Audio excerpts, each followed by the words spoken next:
So have you been getting this issue when your phone hits 0% and when it dies, I'm gonna turn it off as an example right now. Okay. And has your phone been doing this? Your Samsung Galaxy A on whatever phone on Android 6 been having this issue where it flashes very rapidly.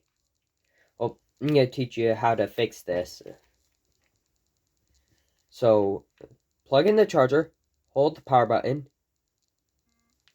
feel the vibration. So, it might flash once, but don't mind that. Now, if it doesn't charge while it's on, then I turn it off right after it boots up, because it should be at 1%,